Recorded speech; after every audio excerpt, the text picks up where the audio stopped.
মকর সংক্রান্তি ও মাঘের শুরুতে জাঁকিয়ে শীতের পূর্বাভাস আবহাওয়া দফতরের। আজ কলকাতার সর্বনিম্ন তাপমাত্রা 13.3 ডিগ্রি সেলসিয়াস।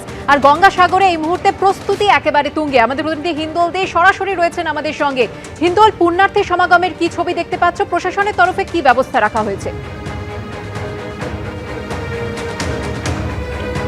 একেবারে সুবর্ণা, তোমাকে বলে রাখি, গঙ্গাসাগর মেলা প্রাঙ্গণ ইতিমধ্যেই কিন্তু বলতে পারি এক কথায় যে পুণ্যার্থীর ভিড়ে কিন্তু সম্পূর্ণটাই ভরে গিয়েছে। তুমি দেখতে পাচ্ছ, যে ছবি দেখাতে বলবো ক্যামেরা পার্সন ভগবান শাহকে, যে বিভিন্ন মানুষ তারা কিন্তু দেশের বিভিন্ন প্রান্ত থেকে তারা এসছেন এবং তারা কিন্তু একেবারে কপিলমুনির আশ্রমের দিকেই যাচ্ছেন। এবং কপিলমুনির আশ্রমে সামনের যে চিত্র, সেখানে কিন্তু দেখা যাচ্ছে যে পুণ্যার্থীর ভিড়। এবং মকর সংক্রান্তির স্নান 14 তারিখ বেলা 1:19 থেকে শুরু হবে এবং সেই স্নান চলবে 15 তারিখ দুপুর 1:19 পর্যন্ত। এরই মাঝে সেই পুণ্য স্নানের আগেই এই মকর সংক্রান্তির উৎসবকে কেন্দ্র করে দূর দূরান্ত থেকে মানুষ গঙ্গাসাগরে এসেছেন, তারা কপিলমুনির আশ্রমে যাচ্ছেন। আলিপুর আবহাওয়া দপ্তর যখন বলছে যে জাঁকিয়ে শীত কিন্তু আর বেশ কয়েকদিন থাকবে, আজকে 13 ডিগ্রি সেলসিয়াসের আশেপাশে সেই তাপমাত্রা, এবং সেই তাপমাত্রা কিন্তু আরও 2-1 ডিগ্রি কমতে পারে। অর্থাৎ কিনা শীতের যে আবহাওয়াটা রয়েছে, শীত যে বজায় রয়েছে, সেই শীত কিন্তু আরও বজায় থাকবে 2-3 দিন। এবং আমরা দেখেছি বেশ কয়েকদিন ধরে জাঁকিয়ে শীত পড়েছিল, মাঝে কয়েকটা দিন তাপমাত্রা খানিকটা বাড়লেও শীতের আমেজ ছিল, সেই আমেজ কিন্তু আরও একটু বাড়বে, কেননা জাঁকিয়ে শীত পড়বে, তেমনটাই আলিপুর আবহাওয়া দপ্তর বার্তা দিচ্ছে। একদিকে জাঁকিয়ে শীতের পূর্বাভাস, অপরদিকে গঙ্গাসাগর মেলা প্রাঙ্গণকে কেন্দ্র করে, গঙ্গাসাগর মেলাকে উৎসবকে কেন্দ্র করে দূর দূরান্ত থেকে, দেশের বিভিন্ন প্রান্ত থেকে, দেশের বাইরে থেকেও বিভিন্ন মানুষজন ইতিমধ্যেই ভিড় জমাতে শুরু করেছেন।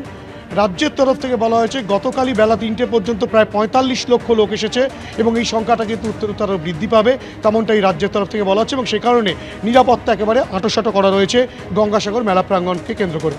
ধন্যবাদ হিন্দোল। 17 জানুয়ারি মুর্শিদাবাদে কর্মসূচি রয়েছে অভিষেক বন্দ্যোপাধ্যায়। তার পাল্টা রোড শো করে জবাব দেওয়ার ঘোষণা করলেন ভরতপুরের বিধায়ক হুমায়ুন কবির।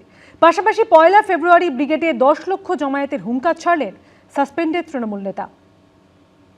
ওপেন চ্যালেঞ্জ ও মুর্শিদাবাদের যেখানে সভা করবে তার 48 ঘন্টার মধ্যে পাল্টা সভা করে করে ওকে ঘরে ঢোকাবো। নাটকীয়ভাবে তৃণমূল কংগ্রেস থেকে সাসপেন্ডের পর মুর্শিদাবাদে বাবরি মসজিদের শিলান্যাস, তারপর জনতা উন্নয়ন পার্টি নামে নতুন দল তৈরি করে বিধানসভা ভোটের মুখে রাজ্য রাজনীতিতে হইচই ফেলে দিয়েছেন ভরতপুরের বিধায়ক হুমায়ুন কবির। এবার সরাসরি অভিষেক বন্দ্যোপাধ্যায়কে নিশানা করলেন সাসপেন্ডেড তৃণমূল নেতা। আরো গরিবের রক্ত চুষে খায়, হুমায়ুন কবিরের খাড়ায় পড়ে তাকে বেলডাঙ্গায় রোড শো করতে আসতে হচ্ছে। ও যে রোড শো করবে, 10,000 লোক হবে, আমারও ড্রোন ক্যামেরা ঘুরবে, আর 19 তারিখে তার জবাব ওই বেলডাঙ্গা থেকে আমি রোড শো করব। Open challenge. সভা যার ইচ্ছা করবে, সে মাঠে করবে না, ঘাটে করবে না, জলে করবে, কোথায় আমরা জানি না, যার যেখানে ইচ্ছা হবে সভা করবে। আমাদের মানুষের পাশে থেকে, এসআইআর এর ক্যাম্পে থেকে মানুষকে সহযোগিতা করাটা হচ্ছে আমাদের এই মুহূর্তে সবচেয়ে বড় কাজ।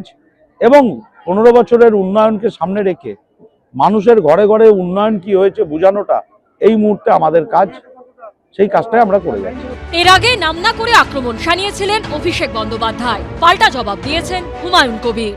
आप मंदिर बनाइए, मस्जिद बनाइए, गुरुद्वारा बनाइए, चर्च बनाइए, राजनीति छोड़ दीजिए। তো অভিষেক বন্দ্যোপাধ্যায়কে আমাকে নিদান দেওয়ার আগে ওনার পিসিকে বলুন যে 2026 সালের নির্বাচনে তিনি ভবানীপুর বা নন্দীগ্রাম কোথাও কন্টেস্ট করবেন না, এবং যে সাদের জগন্নাথ ধাম করেছে 100 বিঘি জায়গা, সরকারি জায়গায় 400 কোটি টাকা খরচ করে, আপনার আমার সকলের ট্যাক্সের টাকায়, ওইখানে গিয়ে হরিনাম করতে বলুন মমতা ব্যানার্জিকে, ওনার পিসিকে নিদান দেন। তাহলে আমি জেওপির চেয়ারম্যান পদ অন্য কাউকে তুলে দিয়ে আমিও মক্কায় যাব, হজ করে এসে বাবরি মসজিদ গঠন করে ওখানে নামাজ পড়ব। নতুন দল ঘোষণা করেছেন 1 মাসও হয়নি, তার মধ্যেই বিধানসভা ভোটের মুখে 1 ফেব্রুয়ারি ব্রিগেড সমাবেশে ডাক দিয়েছেন হুমায়ুন কবির। আমার টার্গেট 10 লাখ। পুলিশের সঙ্গে যোগসাজশ করে যারা তোলে তারা আমাকে গো ব্যাক বলছে, বিজেপির বি টিম বলছে। আগামী নির্বাচনের ময়দানে যখন হুমায়ুন কবির 294টা আসনে না হলেও 182টা আসনে যেদিন প্রতিদিন প্রচারে যাবে, সেদিন এইসব কে বি টিম আর কে এ টিম আর কে সি টিম তার প্রমাণ মানুষের কাছে তুলে। এ নিয়ে কটাক্ষ ছুড়ে দিয়েছে সিপিএম। হুমায়ুন কবির 183টা আসনে লড়বেন, তো বাকি 111টা ছেড়ে রাখছেন কেন? 294টা আসন। ওনার যা বাজার গরম আছে এখন, পিছনে যার যার সাপোর্ট তিনি পাচ্ছেনই। বিজেপি, তৃণমূল সবাই মিলিয়েই চায় ভোটের ভাগাভাগির খেলা হোক। 294টা আসনে দাঁড়ান না, অসুবিধা কি আছে? যে কোনো জায়গাতে দাঁড়াবার রাইট ভোটারের আছে।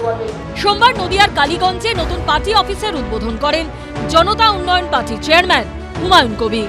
প্রদ্যুৎ সরকার, রাজীব চৌধুরী ও উজ্জ্বল মুখোপাধ্যায়ের রিপোর্ট, এবিপি আনন্দ। স্বামী বিবেকানন্দর 164তম জন্মদিন। সকাল থেকেই বিবেকানন্দর জন্মভিটে রাজনৈতিক নেতা নেত্রীদের ভিড়। আর এরই মধ্যে সিমলা স্ট্রিটে অভিষেক বন্দ্যোপাধ্যায়ের ছবি সঙ্গে স্বাগতম যুবরাজ লেখা পোস্টার নিয়ে আক্রমণ শানিয়েছে বিজেপি। আর এদিকে বিরোধী দলনেতা সোশ্যাল মিডিয়া টিমের দেওয়া পোস্টার ঘিরে পাল্টা কটাক্ষ করেছে তৃণমূল। স্বামীজির জন্মদিনেও বাদ গেল না রাজনীতি। সমান্তরালভাবে চলল রাজনৈতিক বাকযুদ্ধ।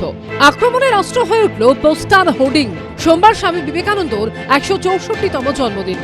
সকাল থেকে উত্তর কলকাতার সিমলা স্ট্রিটে তার জন্মভিটে ছিল রাজনৈতিক নেতা নেত্রীদের ভিড়। এদিকে বিবেকানন্দর জন্মদিনে তৃণমূলের পোস্টার হোর্ডিংয়ে 6 লাভ উত্তর কলকাতার সিমলা স্ট্রিট।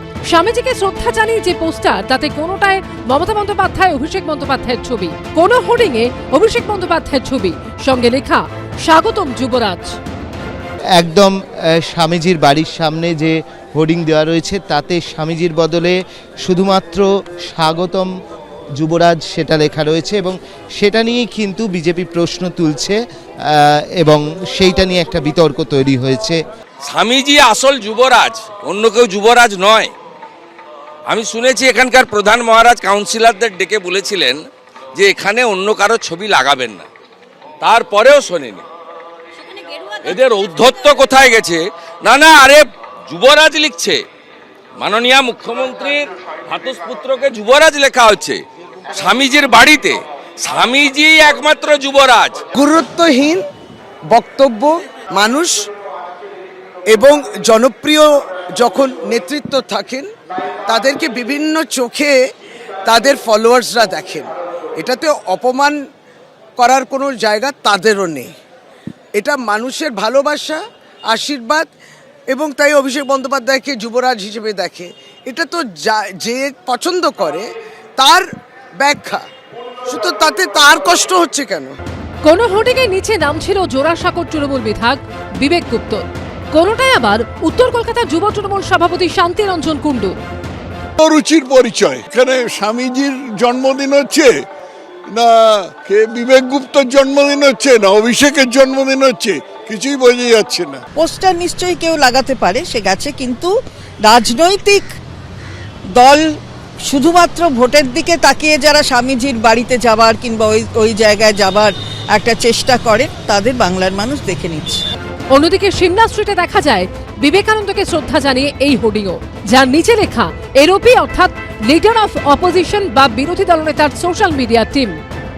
যে শুভেন্দু অধিকারী টিমের পক্ষ থেকে বেশ কয়েকটি ব্যানার দেওয়া হয়েছে এবং সেগুলো যেভাবে করা হয়েছে যে প্রচারটা, যেন শুভেন্দু অধিকারী আর বিবেকানন্দের মধ্যে কোনো তফাৎ নেই, এটা খুব দৃষ্টিকটু চোখে লাগে। আমি প্রত্যেক বছর স্বামীজিকে শ্রদ্ধা জানিয়ে অনেক ব্যানার হোর্ডিং দিই, আমার নামটা লিখতে দিই না, নামটা লিখতে দিই না। আমি 33 বছর এখানে আসি এবং এখানে অডিটোরিয়াম তৈরি করার ক্ষেত্রে আমার সামান্য যোগদান আছে।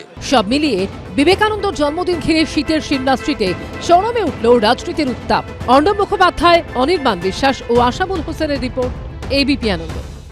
এবিপি আনন্দ, এগিয়ে থাকে, এগিয়ে রাখে।